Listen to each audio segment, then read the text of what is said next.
There's no place so dark and secretive as a bodybuilder's prep, so lurid and abject, so full of self-imposed torment and temptation for everything evil. This is the physiological danger zone of people who go raving mad with starvation and greed and vanity, brazen ambition and workouts to the point of puking. This is the bathos, the depths, the grim side of impossible glamour. And you're going to see it all the self-scandal, the morbidity, the utter humiliation of the biological self.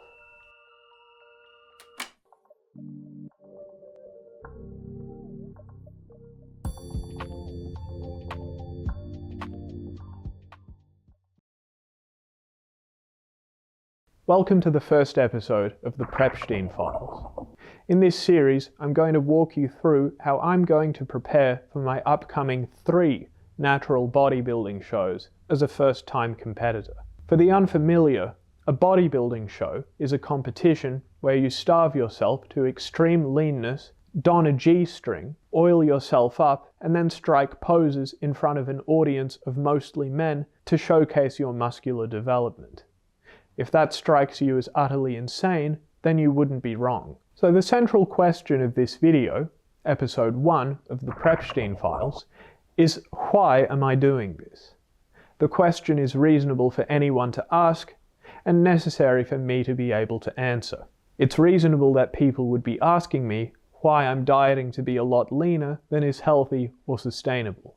Because make no mistake, if you get truly contest lean, as I intend to, then it's not a healthy state. But before I lay out my reasons and explain what this episode will do, I'd like to go over the 3 things that you can expect from this series. First, you'll see what I'm doing to get in shape for my bodybuilding shows.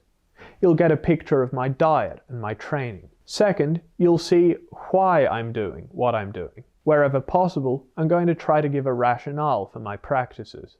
So there will hopefully be an instructive element to these videos. Third, you'll see how I'm progressing. You'll see how my physique is coming along. Indeed, later in this episode, I'll show you how my physique has responded to the first 2 weeks of contest prep. Which brings me to what this first episode will do. Chapter 2 of this video will go over why I'm competing in the first place. Chapter 3 will discuss my diet. Chapter 4 will discuss my training. In Chapter 5, I'll show you my before and after transformation from the first 2 weeks of dieting. I conclude in Chapter 6 with some reflections on where this series is headed.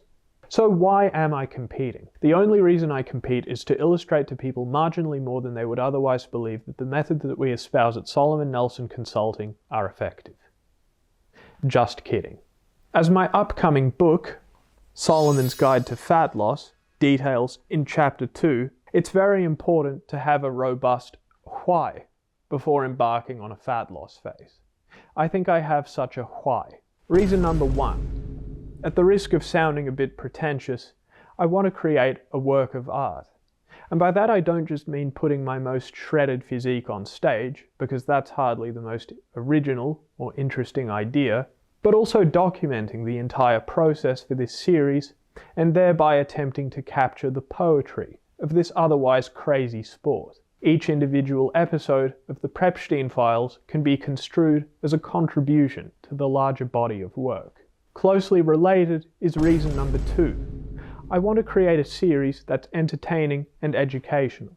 Educational how? Well, A, you'll be able to see the strategies I'm using to get shredded. I've been very lean in the past just for the hell of it, and I was kicking myself for not documenting my strategies. Now, I finally get to share them with you. But if, God forbid, my methods somehow stop working, then the Prepstein Files will have provided a cautionary tale, which is equally valuable. B, you'll see the toll that contest prep takes on someone of ordinary mental and physical fortitude, should you wish to do such a thing yourself. Or, if you yourself are a seasoned competitor, then you'll be able to reflect on the stresses of your folly. And C, social media is saturated with exceptionally genetically gifted people and fake naturals, with no lives outside of content creation. I want to show what's achievable by a relatively genetically average natural trainee with an actual life outside of social media and content creation. I've got law exams and assignments to prepare for and do. I've also got the finals of the moot court competition coming up. I've got consultations. In different ways, I think most people share those daily stresses, so I hope in some sense my situation is relatable, or at least more relatable than that of the average fitness influencer. Reason number 3 is simple curiosity. I've never been contest lean before, and I'm curious to know what I'll look like, what I'll feel like, how much other people can put up with me, what kind of a brain I'll have when basically on starvation calories, etc. Reason number 4, I feel that having skin in the game, so to speak, will make me a better consultant. I aim to stress test the strategies in my book and my consulting practice in real time by doing this prep. Reason number 5, I think the whole concept of a bodybuilding show is really funny. I have an absurdist sense of humor, and there's something delightfully absurd and therefore funny about competitive bodybuilding. It seems ridiculous to starve yourself and suffer so much for so little, a plastic trophy. I think you'll find it funny, and you'll be there with me on show day. Reason number 6, I enjoy the prospect of experimenting with a new content style. As you know by now, my content is usually very structured and essayistic, with chapterized segments. But this series will hopefully represent a departure from that formula. In the following weeks, I'll try to experiment with something a lot more free-flowing and organic. We'll see though. Depending on how much I'm struggling with the diet, I might just want to stick with what I know. There are probably more reasons I'm forgetting, but that's what I've come up with so far. Well, now how about the reasons that I'm not competing for? First of all, I'm not competing to win.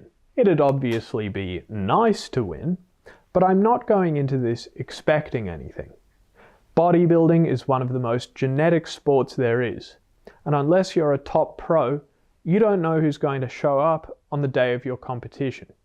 You might get really unlucky and be up against some genetic freak, or you might get really lucky and go up against someone who barely dieted. In other circumstances, sometimes nobody shows up and you automatically win. So for that reason, winning is irrelevant to me. I want to put in a good effort and do the best I can, and I don't care how I place as long as I try. Second, I'm not competing because I think I'll somehow look objectively better with a shredded physique. I actually much prefer how I look in a healthier body fat range, like how I was before starting the prep. And as soon as my contests are over, I plan to gain the fat back. I won't try to cling on to my shreds. Now let's talk about my diet. My diet so far has been a protein-sparing modified fast, or PSMF for short. This is a diet where you only eat protein and vegetables, so you only get in trace carbs and fats, and as a consequence, the calorie intake is very low, and you lose a lot of fat very quickly. For some perspective, my average calorie intake over the past 2 weeks has been a bit shy of 1100 each day. Of course, there are ways to do it right and ways to do it very, very wrong. If you screw it up, then the consequences can be literally fatal. You can screw it up badly by failing to ingest enough essential nutrients, such as the full spectrum of electrolytes, sodium, potassium, magnesium, calcium, etc. And to a lesser degree, you can screw it up by undereating protein or neglecting vegetables. But done right, this diet is incredible. My book Solomon's Guide to Fat Loss gives a complete breakdown of how to do it safely and effectively, and why it's such a good and evidence-based approach, contrary to the slow and steady dogma that the fitness industry espouses. Essentially, my meals have just been lean proteins like egg whites and white fish, paired with non-starchy vegetables such as broccoli, Brussels sprouts, mushrooms, and spinach. I eat 2 meals a day and shoot for a minimum of 170 grams of protein per day. Well, do I get full?